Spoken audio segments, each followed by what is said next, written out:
All right, everyone. This is you know who, David Morgan from the morganreport.com. And I have somebody that I met long ago. In fact, I met him through his writings. And at the time, I think it was Silver Sword and Silver Shield. You could correct me in a minute here, Chris. But Chris Duane, he wrote a dissertation on silver that blew my mind. And I've been a silver advocate ever since the coins changed when I was an 11-year-old kid in 1965. And he covered everything. And he did it in such an eloquent manner. So I forget exactly, but I'm pretty good at digging around. And I dug around and somehow or other either got his email and or his phone number. And we had a chat. And we've kind of been friends ever since. Of course, I've been a bit jealous, I have to say. I don't get jealous very often, but, I've been at it for a while. And Chris's YouTube channel, I think, went about 5 times beyond mine. I think you actually got a plaque, which I'll never get. I've been shadow banned from basically day it's not one. fair. And I really don't care. As long as I'm getting the message as many people, and there's a lot of people that have turned on to silver and then turned off, and they compare it to fiat only, they don't realize kind of what we're going to get into today. So I'm going to turn it over to you, Chris. Say anything you want. Where would you like to start? Well, with how we met, I wrote the Silver Bullet, Silver Shield in 2011. And I was just astounded by the possibilities of what silver meant to humanity. And at the time, there was basically like you and like two other guys that even gave a cursory, glance to silver, much less kind of wrap yourselves around the whole whole issue. And then when buy silver, break J.P. Morgan came around. You could see that there was a lot more to the silver trade even before there was all these GameStop and meme stock type stuff. That there was a lot to be said for the silver community that I felt hadn't been said. So I basically put together, a paper called the Silver Bullet, Silver Shield, which ended up being some sort of a manifesto as a conscious individual solution to all of the unconscious collectivist problems.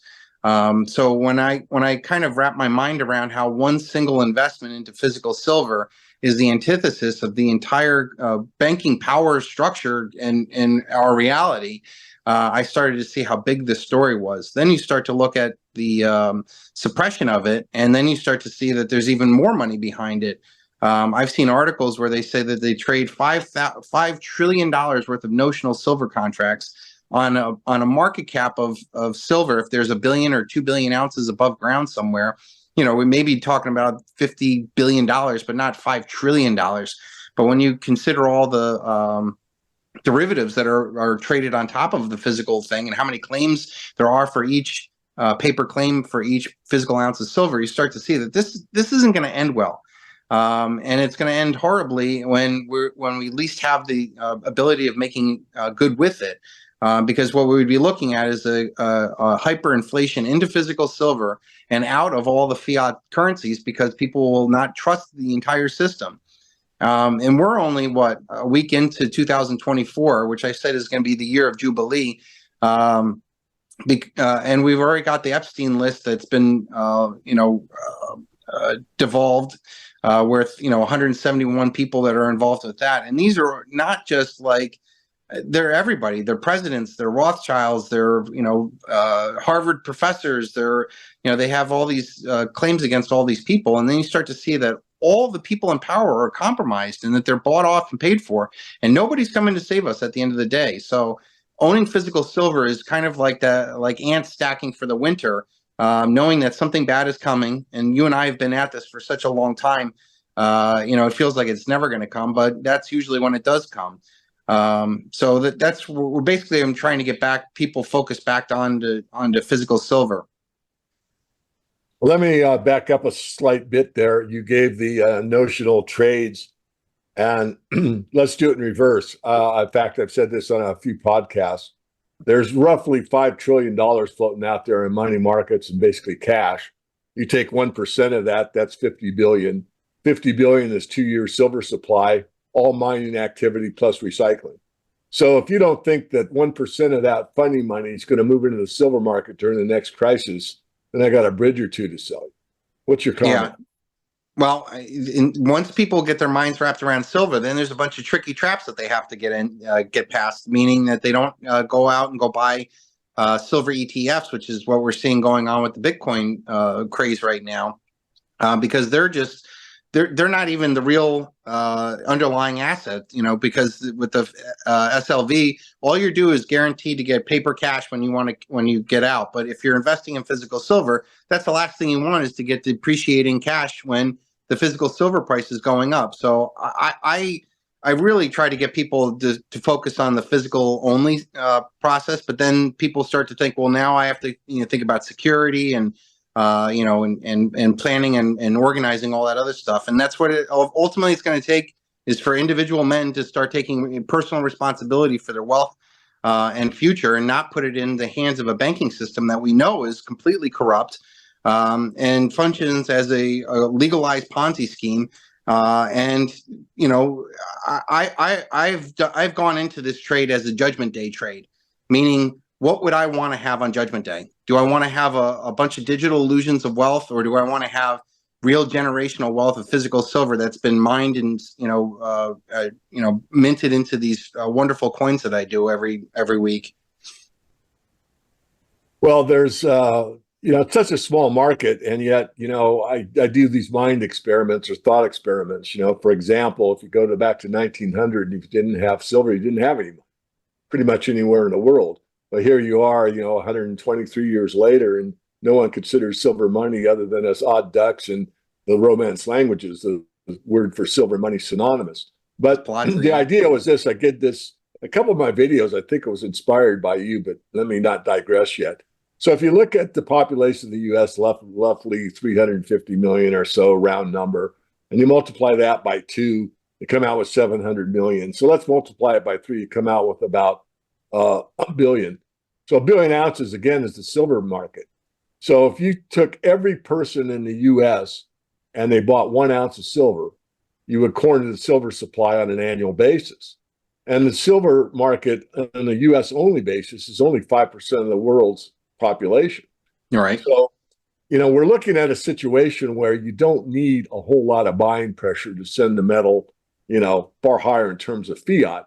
I mean, one of the hardest concepts I get, that I struggle with even people that are silver advocates at times is, an ounce is an ounce. That doesn't change. That's a constant. You want a constant. Yep. Changes is the value. People think of price. Price in a fiat system is meaningless, especially near the end. I mean, if you go to the Zimbabwe hyperinflation, and it was near the end of the inflation, a can of Coke was 100 billion at breakfast and 200 billion at lunch and 400 billion at dinner. So, I'm making the point rather excessive, but the idea was correct. I don't know what the numbers were, but that's the idea. So how do you see I call it the run to gold, because even though I know it's a banker's wealth and I'm not nearly the gold advocate that I am silver, I have to, do my own work and be realistic. But when the run to gold starts and the sprint, the rocket ship to silver takes place, what do you think is going to happen? You think it's going to be unobtainium? Yeah, definitely. At some point, there's going to be a point where all the people who have been stacking silver will no longer value their money or their silver in terms of dollars, and only view it based off the physical ounces. There's so many factors that are pushing. You just mentioned the little bit of buying interest that it would take to completely sell out the silver market. I recently did a coin for my Silver Shield line at the Golden State Mint called 500 Million Gun Militia. And it's me and my Marine picture with a bunch of guns behind it. And my whole point is that inside the United States, there's 500 million guns that don't kill anybody. I think there's only 400 deaths per year out of those 500 million guns that are attributed to hunting rifles or assault rifles. So there's very few deaths as a result of all these guns that we have in this country. And I thought to myself, well, if they can buy 500 million guns, if you could get 500 million ounces of silver bought, you would have far more political, sociological, finance revolution than popping off 500 million guns and starting a civil war, because that's what's going to end up happening at the end of the day. You're right. There's going to be a rush for gold, but the rush to physical silver is going to be like a rocket ship, because it's got so much more pressure behind it. Gold, most people don't realize, is 6 times more prevalent above ground than physical silver, meaning that all the gold that's ever been mined in the world has been basically treasured from all humanity and not really consumed at all. Silver, on the other hand, has been consumed as an industrial metal. One of the facts that I love throwing around is that half of all the patents associated with metals, half of them belong to silver, meaning that silver has more industrial uses than all the other metals combined. It is a strategic metal. It is a financial metal. It's a spiritual metal. And I think one that's going to be at this complete nexus of a conscious shift in humanity. And then once you get to that level, you start thinking about biblical ratings and the revelation, because it would be the end of the world as we know it, when the financial markets collapse all at once. And they're all tied together. It's a one big global Ponzi scheme that's done by international bankers. And this one is the everything bubble. So it's not just the U.S. housing bubble. It's not just the U.S. tech bubble. It's literally the everything bubble. Bubble China, bubble the United States, bubble stock prices, bubble crypto, bubble, everything except for silver. So at some point, physical silver is going to be the nexus point of the end of all these bubbles. And I think the story behind it creates generational wealth, because there's so few people that came into the silver market over these past couple of years who listened to us and stayed true to this teaching that we're telling you, because this is truth. This is what's going to, every other investment out there, I think, is going to end up biting you in the ass. Physical silver is the only one that's going to really be the one that the grandkids are going to be like, thank God, Pop bought physical silver back then. Well, let's go a step further, because, this is one that I don't think anyone knows, and maybe there's one or two. What does the end look like for you? And let me elaborate a little bit before you answer. I mean, there's a big push for it. We know they want to maintain control. And it's more about power and control than it is about, honest money, or if it's a CBDC or not. From my work, it looks like the forced hand is going to be a cashless society and a CBDC system. But just because we know what they want to implement doesn't necessarily mean it's going to take place. So I've thought about this over and over, and I don't have an answer again, but that is, what if all of us are wrong and they lose control and things just blow apart, and all of a sudden, like, everybody's more or less a free-for-all in the financial markets, and they don't exist in some cases, or people are unwilling to trade. So why don't we just go through your scenario, what you think it's going to look like as things unravel further, and what will be the implementation to get society moving again? Yeah, I mean, I've called it a void collapse. I don't even see that there would be. It would be more of a judgment day, a singular day, an act that the whole world realizes that maybe all the markets freeze because they can't calculate the losses. I don't know, but I do know that there is such a small amount of physical silver that whenever it happens, it's going to happen in the physical silver market first, way more than any other market out there, because it's so small. So I would think if this is going to play out, I would think that silver coins are going to sell out, and then the manufacturing of those coins probably sell out too. But I think that the biggest change is going to be this shift in mentality of the silver miners, the silver investors, to not trade metal for any digital illusion of wealth, because all the governments are printing inordinate amount of dollars and yen and renminbi and all these other currencies out there, which they have a free right and printing press to, but there's only a limited amount of physical silver. So I would think, David, that whenever it happens, it's going to happen in the physical silver market first. And then when it does happen, it's all bets are off on every other market, because of a massive revaluation of physical silver, knowing that the price band of that it's been allowed to move inside this $5 trillion a year trade that they're placing on it has been so small that any dollar move above that strike point costs multiples and losses of dollars on their short position. So it would be exponential, I would think, at the end. And you're right. It doesn't matter if you sold, if you have a hyperinflation like you did in Zimbabwe, where $100 million soda went for $300 million, or Zimbabwe bucks or whatever they were denominated in. That's a death of a civilization. That's the death of a society, and that's when you start getting into your prepper phase. Do I think it's going to get that bad in the United States? God, I hope not. I hope at some point we just say, hey, how about we Jubilee the debt? How about we not use usury? How about we do a debt-free currency? How about we put the criminals in jail? How about we not go to war? How about we bring our troops home?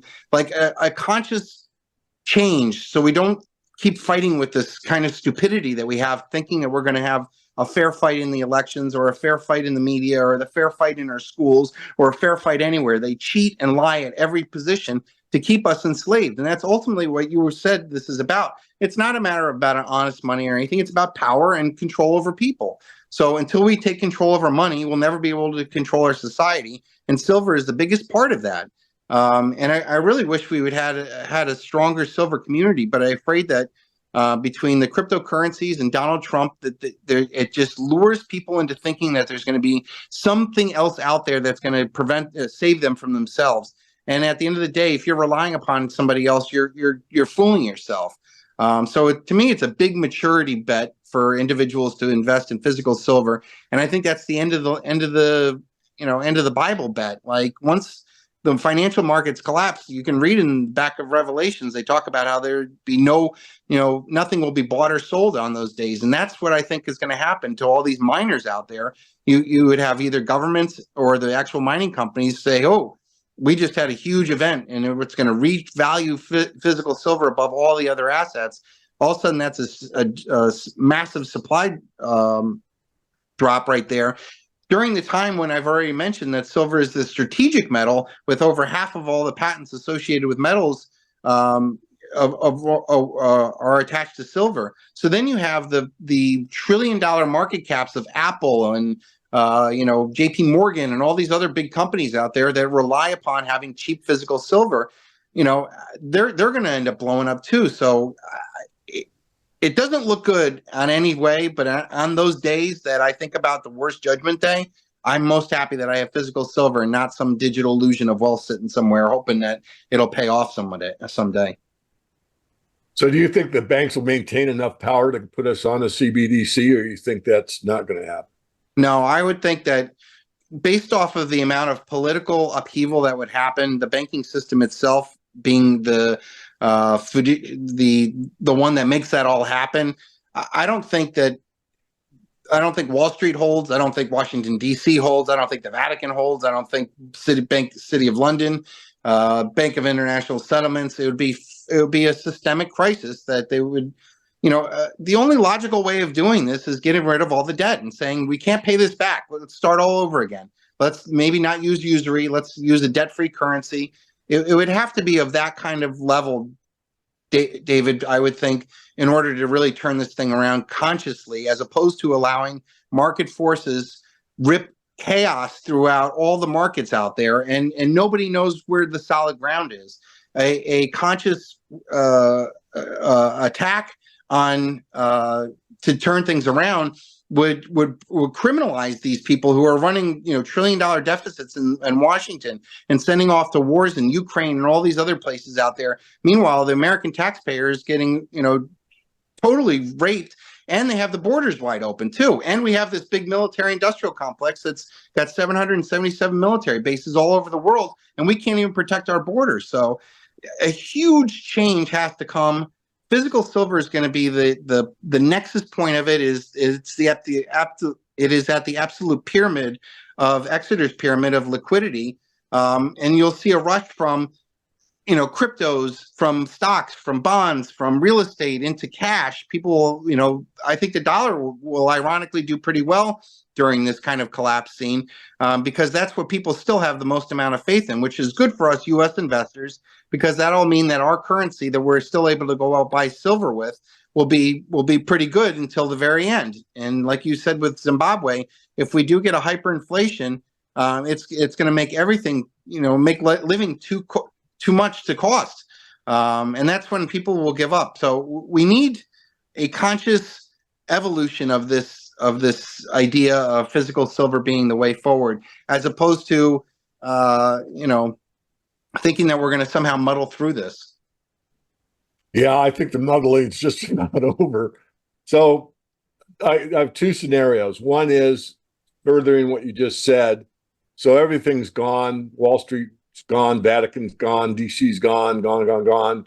So here we are. So we're kind of the new bankers. I don't even like to use the word, but we have wealth. We have preserved wealth. So what's our relationship to our community, and what's the community's relationship to what still exists as far as how do we get by? Yeah. All right, so this is when I start to get more into a positive dreamland, because I got to think at the end of the day, when all the debts are erased, our lives are going to be instantly better, right? Everybody's houses, we have the housing problem solved because everybody's mortgages are gone, all the car payments are gone, all the student loans are gone. It's just a complete wipeout of all that, and in that rush. With everybody being essentially jubilee, I've called it a holy global debt jubilee. When we have a jubilee, it's a conscious expression of saying, "Hey, no more debt. We know that this could still trade and maybe make more problems down the road. Let's stop it all now." And they've done this before in Babylonian times. I know in the Bible they got to the point where there was just too much debt in the society and started to warp society. So by getting rid of the debt, allows everybody to redo their lives. I mean, if anything, it would be a great thing for people to change their positions, because if we don't have debt, people will probably not do the jobs that they've been doing, had they not had all this debt to start doing. So that's kind of where a new society can be built from. And I see from the silver stackers, who are guys like me, I would think that we would start making communities again. Not so much neighborhoods, but more communities. When I toured like Europe, all of European cities are they're walking places. We don't have that in the United States. We have big commuter cities. We have apartment buildings, but we don't have really like communities and small farms and stuff. So I think that's going to be the future, is building like small farm communities from the wealth that has been able to transfer from this paradigm, which is a debt-based fiat Ponzi scheme paradigm, into what I would call like a silver age of humanity, where there is no debt, there is no wars, it won't be government and won't be taxes either, because they're all collectivist illusions. And when the whole world goes broke, you can't continue to keep thinking that your government's going to be the solution when it's been the problem the whole time. So this would also mean that power would devolve down to the most local and responsive level. Even from a philosophical way, man becomes truly sovereign, because when we have a jubilee and there's no debt, and if there's no debt, there will be no taxes, and if there's no taxes, there probably won't be any wars, because they can't raise armies, no standing armies, and you bring home all the troops. I mean, wow, what a savings to all these people, mainly because we don't have to pay it out anymore. Then you can make it into a cash economy, basically the way it was probably when you were young. Everybody walked around with cash at that point. So you could come up with a debt-free currency. You could still use your silver coins. I think silver is going to be far too valuable to be used as money. I don't see us going back over to like a silver dime for a day's worth of work kind of thing. I think we do have the ability of having a debt-free currency, but I wouldn't do any of those things until after the whole system collapses, because it's still be a digital illusion of wealth. But you need to have some sort of currency to have people, measure their worth. One of the other ideas I had going forward is maybe a manpower hour currency, where a currency and the value of, say building a bridge or building a dam would be measured in manpowers, because I'm pretty sure that's what Nazi Germany did to rebuild after their hyperinflation. They created the mark that was basically a labor currency. So there's many ways of financing a modern society that doesn't involve debt. There's been other communities that simply just print their own currency, a debt currency, and it ends up being a great attractor of positive people who are interested in doing that. So when we have a debt collapse, you're also freeing humanity from a lot of binds and bondages that have been placed on them in the form of careers, degrees, taxes, divorces, payments, all this other stuff. All those debts will be wiped away, and you could start, building out something better on the other side. The good thing is, I don't think we don't need all that much to maintain a really beneficial life. I mean, if we just focused on making sure everybody ate healthy, drank clean water, there would be a massive change in the people's, the mob mentality out there. But when you have them packed into cities, there's no fruits or vegetables. They're beamed in, propaganda day and night. That's the humanity you're going to get. But when that power ends, it's going to be like a spell's been released from people, and be like, oh my God. In fact, the one way I visualize it was when Gandalf and the Lord of the Rings went to go get rid of the spell of the king, because he had that worm guy talking in his ear at that time. And then when the spell broke, you saw like years came off of his face. And that's what we're like. We're carrying around all this weight, waiting for this to happen. And when it does happen, it's going to take years off your face because you were right. And the opposite is going to be add years to the people who were wrong.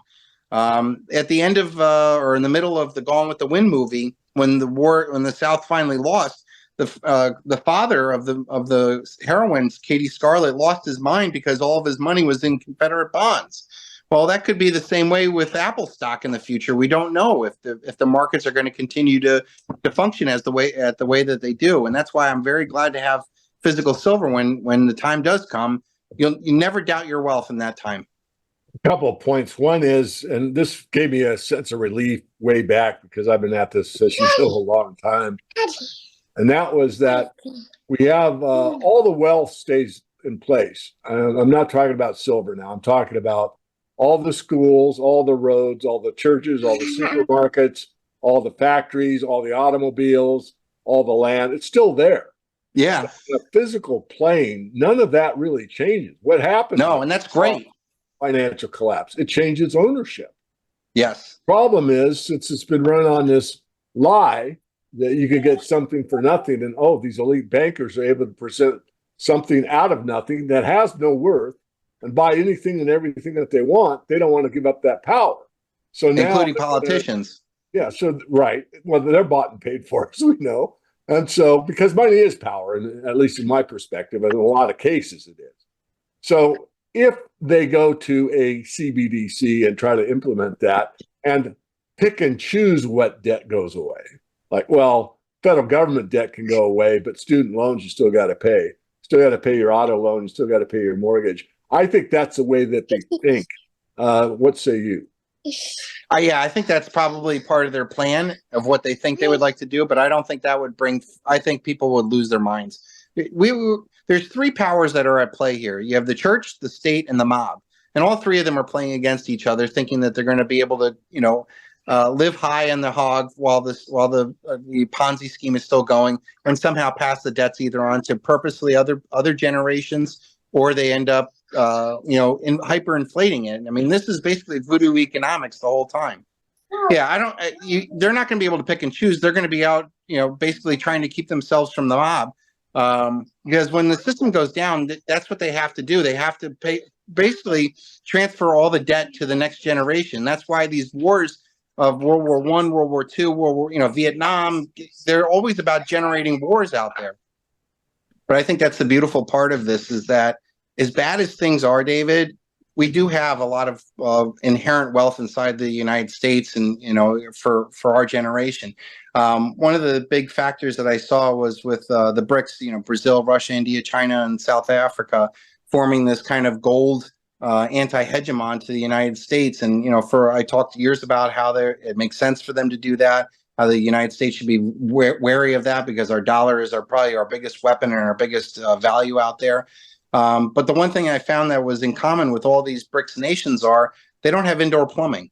And we kind of take it for granted that we've advanced this far in the United States. Yes, we have this onerous government. Yes, we have all these debts. But as a result, we have, big churches, big hospitals, big malls, big everything. We have an excess and an inordinate amount of materialism out there that we don't really need. We don't need to have all these big shopping malls and big cities and stuff to live a normal life. And I think what we're going to end up having is a great white flight from all the cities that are going to be in complete disarray. These cities are never going to come back. They're going to completely fall apart and probably have to be pushed into the ocean at some point because of the people that are living there. If you look at what's going on in South San Francisco, I mean, there's poop maps where all the people poop on the street because it's gotten so bad there. Is that ever going to come back? No, it's been built up and it's in this decayed state. So there, you can pick and choose when this all collapses. Where do you want to be when the magic spell of money ends? Do you want to be in an apartment, with no water, no power, no lights, and nowhere to run to? or do you want to be out in the country more, and live in the hills, live on a farm, and then we can start building somewhere, further away. I think the Appalachian Mountains, and then up by you guys, up by Idaho and stuff like that, there'll be plenty of places it'll be amazing to live, because you won't have any taxes. And if we go to a cash economy, people can invest in their properties and invest generationally, invest in each other, instead of putting all this money and energy to Wall Street. I mean, that's ultimately where all this investment needs to come from. It comes from us, but it needs to go to us. We can't keep sending it to Washington in the form of taxes. We can't keep sending it to Wall Street so that they have their bonuses and have, corporate, debt buying and all sorts of, things. The money needs to come back to our economies, our houses, our homes, our farms, our children. And this is a multi-generational fight. I implore the baby boomers to look at the generations beneath you. It's real easy to say, they're not making it, but the baby boomer, I was talking with my parents. They were at the full ride of this whole baby boomer investment. They, bought and sold houses all the way through, and, got involved in businesses and stocks and stuff. And they've done tremendously well. But those same opportunities were not there for me. And I'm not any less of a man than my father was. But there's definitely a tailwind, a headwind of a lot of debt that's been piled up over the years, and then they have the taxes on top of it, and then inflation on top of it. It becomes too much, and I think at some point the system's going to break. People are going to get mad, and people are going to want real justice, not like 2008, bailouts and banker bonuses and all that other stuff. Real justice, and when that happens, I don't think that the bankers in the Bank of International Settlement with their CBDCs and all the digital things out there, if that's not gonna hold, because they're gonna have people in their front yards throwing horse manure at them out in the streets. So we're going to have a societal collapse. It's just a matter of, are we going to do it with our heads on, or are we going to let this go crazy and just let chaos persist, because there's no bottom at that point. But if they hold solid and say, hey, the dollar is this, we're backing all the checking system, all the checking accounts, the savings account and money market accounts, but we're not going to bail out your, the banks or the stock market or the bond market, or let it all go to zero, because that in a wholly global debt jubilee, you get rid of all the debt, all the world, all at once, and everybody, has to adjust to that. So I think that's the best case scenario of what I would like to see happen in the face of a collapse scenario like that, where we are today. No, I think that was well outlined. I think you were very explicit, especially saying it for the second or third time, because it's really something, again, as we started, no one really knows how this is going to unravel. There's so many scenarios. We could talk for hours on it with hypotheticals. But, as you said in the Bible, there's a debt jubilee every 50 years. And it's sort of ironic. I wrote about it in my personal work and did a couple of interviews that, August 15th, 1971 is when we went off the dollar standard, which is backed by gold. So the 50 years forward, was 2021. And here we are, 2023. It's around that 50-year time frame. And we're in 2024 now. Sorry, thank you. Okay. I know what it feels like, though. So there we are. And there isn't a good solution, but a real solution is identifying the problem, which you and I've done for years. And then once you understand what the problem is, then you can have a solution. And we just get rid of this worthless debt. I again think it's going to happen. How it's going to happen, again, we could debate all day. Is there anything you'd like to do to conclude? Maybe give out your website, what you're doing currently. Yeah. You're going to come back and write another book or whatever you have in mind for the future. No, I've had, I don't know if you probably get the same pressure as I do, but I've been completely deplatformed. I lost the YouTube channel. I was on Instagram and a whole bunch of things. And right when the Biden administration got in, I was taken down mercilessly, like a lot of other people who were involved in telling the truth out there. So what I've been doing is I've been working with the Golden State Mint every week to come out with 2 new silver coin designs for them, one for my Silver Shield group and one for the public. And that's been my way of fighting this system, by creating new art every week to entice people to invest every week into physical silver, and build up what I've called a Silver Shield singularity of truth, because all the coins that I've done now, this is going on 13 years, and there's probably been about 500 to 600 different designs that I've done, because I'm a very talented artist, and this has been one way for me to translate that art into something that I can create a career off of. But I've been doing 2 coins a week for the last 2 years or every week, over at the Golden State Mint, and I've also done 10-ounce bars. My favorite one is called Jesus Clears the Temple, and that's one of the ones that I had Heidi Wastweet sculpt for me, which is probably one of the most powerful pieces of silver you'll ever own. But we also have Freedom Girl and a whole bunch of other coins that are still there for regular bullion stuff too. So I've been a firm believer that I put myself right around this issue, same way that you have, David. I know that we're right on this. It's been a lot longer than I think any one of us had ever been said, would ever think that it would take. But I think 2024 is definitely the year of Jubilee. I don't even know if we're going to get an election this year because of all the stuff that's going on with Trump, and the ballots and all this other stuff. And if we don't get an election, I think we'll get a Jubilee, because I think with the system's not working, and it's not going in the right direction.